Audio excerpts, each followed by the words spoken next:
Layoff announcements skyrocketed toward the end of 2025 as generative AI and economic tightening pressure corporations to restructure their workforces. Many companies are cutting costs by trimming middle management and, in certain industries, eliminating entry-level roles that can be replaced by AI. But layoffs aren't the only thing experts are concerned about. Generative AI is speeding up how people work, but that efficiency can come at the trade-off of maintaining skills and rising up the corporate ladder. It might save a buck now. The challenge becomes, in a few years down the road, where is the pipeline of talent to move into those really important middle ranks of your company? I think there's going to be a market failure whereby companies are reticent to really continue to invest in training young people instead of just simply turning to the cheaper AI to do those tasks if they fear some competitor is just going to poach. The way you make a senior employee is not through school, it's by doing the job alongside someone who knows more, and you learn by doing, and that's where the bulk of our skill comes from. Here's how AI may be killing people's chances at a promotion.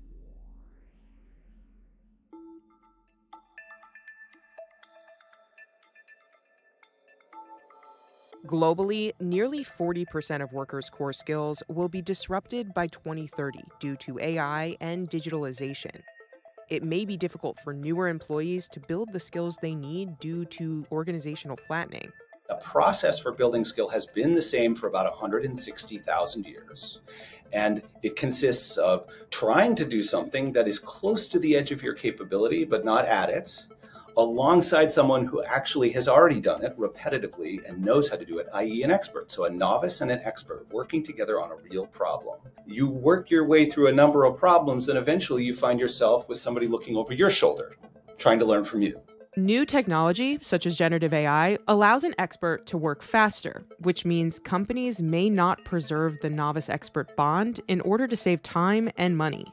In occupations where AI can perform most tasks, the share of workers in that role fell by about 14% over 5 years. Why would I involve someone in the work that would slow it down and make more mistakes if I don't have to? The answer is I wouldn't.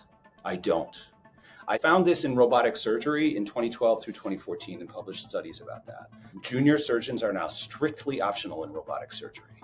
Instead of participating for 4.5 hours in a 4-hour procedure, they participate for 10 to 15 minutes. That is still true. And that is true at scale now with LLM. So it's not about management, it's about expert novice and breaking that relationship.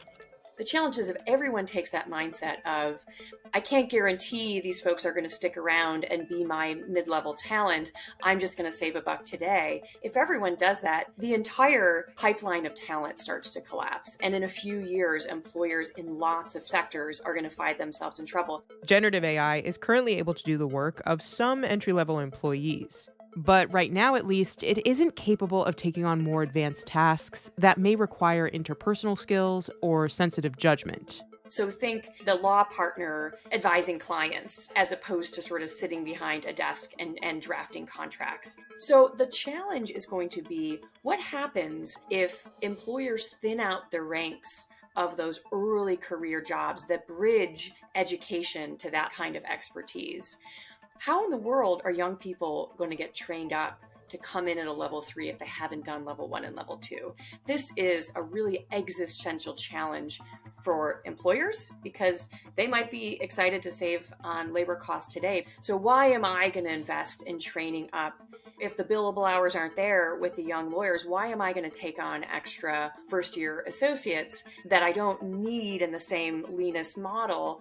Why would my competitor not just poach those young people? We need to expect that the economy is not investing to keep this expert-novice relationship alive in the work. In fact, we are aggressively breaking that relationship through default use of AI.